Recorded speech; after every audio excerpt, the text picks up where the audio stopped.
Hello! Hi everyone. ఈరోజు చెప్తున్న సీరియలేంటో అందరికి తెలిసిందే కదండీ! మరి ఈరోజు ఎపిసోడ్‌లో ఏం జరిగిందో చూద్దామా? ఇంకా చూసినట్టయితే వేదవతి మరి ఏ విధంగా వాళ్ళ ముగ్గురు కొడుకులని హనీమూన్‌కి పంపించాలనేసి రామరాజును ఒప్పిస్తుంది. మరి అందుకు రామరాజు ఒప్పుకుంటాడా? లేదా? అనే విషయాన్ని మనం చూడాల్సి ఉందండి. మరోవైపు చూసినట్లయితే ఇంకా ఏ విధంగా అయితే ప్రేమ అయితే తన ట్యూషన్ అంటే డాన్స్ క్లాస్ అయితే స్టార్ట్ చేస్తా ఉంటుంది. మరి ఆ విషయం మళ్ళీ అంటే ధీరజ్ తెలుస్తుందా? తెలిస్తే మరి ధీరజ్ ఏ విధంగా రియాక్ట్ అవుతాడు అనే విషయాన్ని చూడాల్సి ఉందని మరోవైపు చూసినట్లయితే ఇంకా ప్రేమ ఇంకా నిర్మత అయితే వల్లితో హనీమూన్‌కి వెళ్తే ఇంకా మనకు ఏదో విధంగా చెప్పేసి మన తిట్లు పడేస్తా ఉంటుంది. అందుకనేసి వెళ్ళకపోవడం మంచిదనేసి అనుకుంటూ ఉంటారు. మరి ఆ వల్లి వేసిన ప్లాన్‌ని ఏ విధంగా నర్మద ప్రేమ తిప్పికొడతారనే విషయాన్ని కూడా మనం ఈరోజు ఎపిసోడ్‌లో చూద్దామండి. ఇంకా ఆలస్యం చేయకుండా డైరెక్ట్ అయితే ఎపిసోడ్‌లోకి వెళ్ళిపోదాం. నిన్న సీరియల్ కంటిన్యూషన్ భాగంగా వెళ్ళినట్లయితే ఇంకా రామరాజు అయితే బయటికి వెళ్ళే సమయానికి అక్కడికైతే వేదవతి వచ్చేస్తా ఉంటుంది. వేదవతి వచ్చేసి, ఏంటండి మీరేం ఆలోచిస్తున్నారు? అందరి కొడుకులు ఉన్నప్పుడు ముగ్గురు సమానంగా చూడాలి. అంతేకాని పెద్దోని ఒకలాగా చిన్నోని ఒకలాగా చూడకూడదు కదా! అంటే పెద్దోడు నా మాట ప్రకారం నా నా మాట నిలబెట్టాడు. నాకు నచ్చిన అమ్మాయిని పెళ్లి చేసుకున్నాడు. కానీ మీ ముగ్గురు కొడుకులు ఏం చేశారు? వాళ్ళకి నచ్చిన అమ్మాయిని వాళ్ళు పెళ్లి చేసుకున్నప్పుడు వాళ్ళు నచ్చినట్టు వాళ్ళు ఉంటారు. అంతేకాని నేను చెప్పడం ఏముంది అంటే, అలా కాదండి. అప్పుడు వాళ్ళు అలా చేసినంత మాత్రాన ఇప్పుడు మీరు చెప్పినట్టే నడుస్తున్నారు కదా! మీకు ఏమన్నా ఆటంకం తీసుకురావట్లే కదా! ఆ ఇద్దరు కోడళ్ళు కూడా మన ఇంటి పద్ధతులనే పాటిస్తున్నారు కదా! అలాంటప్పుడు పక్షపాతం చూపించడం ఎందుకు? వాళ్ళు అలా ఉన్నంత మాత్రాన మన తల్లిదండ్రులమే అలా ఉండకూడదు. ఒకరిని ఎక్కువ, ఒకరు తక్కువ చూడకూడదు. ముగ్గురిని సమానంగా చూడాలి అనేసైతే వేదవతి చెప్తా ఉంటుంది రామరాజుకు. ఇంకా రామరాజు అయితే ఆలోచిస్తూ ఉంటాడు. సరే అనేసైతే ఇంకా రామరాజు అయితే బయటికి వెళ్ళిపోతూ ఉంటారు. ఇంక చూసినట్లయితే శ్రీవల్లి అయితే తను వేసిన ప్లాన్ సక్సెస్ అయిందనైతే చాలా సంతోషపడుతూ ఉంటుంది. చూసావా, ఇంకా నేను వేసిన ప్లాన్ వల్ల ఆ ప్రేమ నర్మద ఈ విధంగా మొహం మార్చుకున్నారు. ఇంకా నేను బావతో కలిసి మంచి హనీమూన్‌కి వెళ్ళొచ్చు అనేసి శ్రీవల్లి అయితే చాలా సంబరపడిపోతూ ఉంటుంది. అంతలోనే రామరాజు అయితే ఇంటి లోపలికి వచ్చేస్తా ఉంటాడు. రావడంతో అందరినీ గట్టిగా పిలుస్తూ ఉంటాడు. ఏంటి మామయ్య గారు మళ్ళీ ముగ్గురిని పిలుస్తున్నారేంటి అనేసి అంటూ ఉంటారు. అప్పుడే వేదవతి అక్కడికి వచ్చేసి, ఏంటి వేదవతి నీ ముగ్గురు కొడుకుల్ని కోడల్ని ముగ్గురిని పిలువు అనేసి అంటూ ఉంటారు. అంతలోనే వేదవతి అయితే నర్మద, ప్రేమ, ధీరజ్ అనుకుంటా అందరిని అయితే పిలుస్తూ ఉంటుంది. సరే అనేసి పిలిచే సమయానికి శ్రీవల్లి కూడా, ఏంటి అందరినీ పిలుస్తున్నాడు మామయ్య, మాకు డబ్బులు ఇస్తాడో ఏమో, అయితే అందరి ముందు ఇస్తే బాగుంటుంది కదా, అందుకనే పిలుస్తున్నాడు ఏంటి అనేసి అయితే అనుకుంటూ ఉంటుంది శ్రీవల్లి. ఇంకా సరే అనేసి ముగ్గురు కొడుకులు కోడలు అయితే హాల్లోకి వచ్చేస్తా ఉంటారు.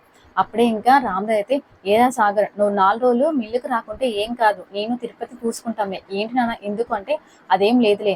అరే ధీరజ్, నువ్వు కూడా 2 రోజులు పనికి వెళ్ళకుంటే ఏం కాదులే, ఏమన్నా అంటారంటే, అదేం లేదు నాన్నగారు. ఎందుకు అంటున్నారంటే, చందు కూడా, ఎందుకు నాన్న వాళ్ళిద్దరిని అలా అడుగుతున్నావు అంటే, అదేం లేదు, ముగ్గురు కొడుకుల్ని కోడల్ని నేను హనీమూన్‌కి పంపించాలనేసి అనుకుంటున్నాను అంటే, అప్పుడే ఇంకా వేదవతి చాలా సంతోషపడుతూ ఉంటుంది. కానీ శ్రీవల్లి మొహంలో అయితే విలవిల వాడిపోతూ ఉంటుంది. ఏంటి ముగ్గురిని పంపిస్తా అంటున్నాడు ఏంటి మామయ్య అనేసి అనుకుంటూ ఉంటుంది. అప్పుడే ఇంకా ప్రేమ అయితే, అక్క ఏంటి మామయ్య గారు హనీమూన్‌కి పంపించాలనుకుంటున్నారేంటి? ధీరజ్ నా సంగతి తెలిసిందే కదా అంటే, అయ్యో ప్రేమ, నువ్వు ఇలా హనీమూన్‌కి వెళ్తేనే నీకు ధీరజ్ మీద ఉన్న ప్రేమ నీకు అర్థమవుతుంది. అదే అర్థం చేసుకోకుండా అలా హనీమూన్ అంటే అదొకటేం కాదులే, నువ్వు ధీరజ్‌ని అర్థం చేసుకోనికి మంచి టైం కేటాయించొచ్చు అనేసి అయితే అంటూ ఉంటుంది. సర్లే, అయినా ఇప్పుడు మన ముగ్గురం కలిసి ఏదైనా వెళ్ళామంటే ఆ వల్లి ఊరుకుంటుందా అనేసి అనుకుంటూ ఉంటారు. కానీ ఇక్కడ చూసినట్లయితే రామరాజు అయితే, మీరు ముగ్గురు ఎక్కడికి వెళ్ళాలో, ఏ ప్లేస్కి వెళ్ళాలో నిశ్చయించుకోండి, దాన్ని బట్టి నేను అట్లనే టికెట్స్ కూడా బుక్ చేసుకోండి, దాన్ని బట్టి డబ్బులు ఇస్తాను నేను అనేసి రామరాజు అంటూ ఉంటాడు. ఇంకా వేదవతి చాలా సంతోషపడుతూ ఉంటుంది. తన ముగ్గురు కొడుకుల్ని కోడల్ని హనీమూన్‌కి పంపించేందుకు రామరాజు ఒప్పుకున్నందుకైతే చాలా సంతోషపడుతుంది వేదవతి. ఇంకా చూసినట్లయితే ఇంకా ప్రేమ నర్మద అయితే ఇలా అనుకుంటూ ఉంటారు. అమ్మో అక్క, ఇప్పుడు మన శ్రీవల్లి అక్కతో వెళ్ళిందంటే ఏదో ఒక పుల్లలు పెడుతూ ఉంటుంది. ఇంకా మన భర్తతో సంతోషంగా ఉండలేకుండా వచ్చిన తర్వాత మామయ్యకు మన మీద ఎక్కించి చెప్తా ఉంటుంది. కాబట్టి మనం హనీమూన్‌కి వెళ్ళకుండా ఉండడమే మంచిది అనేసి అనుకుంటూ ఉంటారు. సరే అక్క, మీరు ఏదో ఒకటి చెప్పు మరి మామయ్యతో అంటే, నువ్వు చెప్పు ప్రేమ అనేసి నర్మద ఉంటుంది. లేదు లేదు, నువ్వే పెద్ద అక్క కదా, నువ్వే చెప్పు అంటే, బాగా ముదిరిపోయే ప్రేమ అనేసి అంటూ ఉంటుంది నర్మద.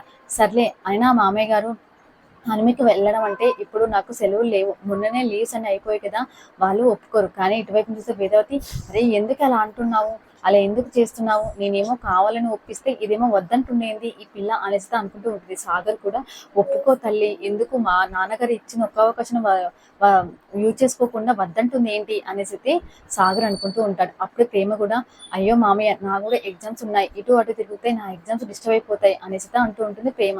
అయ్యో ఇద్దరు అలా మాట్లాడుతున్నారు ఏంటి అనేసి అయితే వేదవతి, మీకు ఎగ్జామ్స్ ఉంటే తర్వాత రాసుకోవచ్చు, నువ్వు కూడా జాబ్ ఉంటే జాబ్ మానేసే.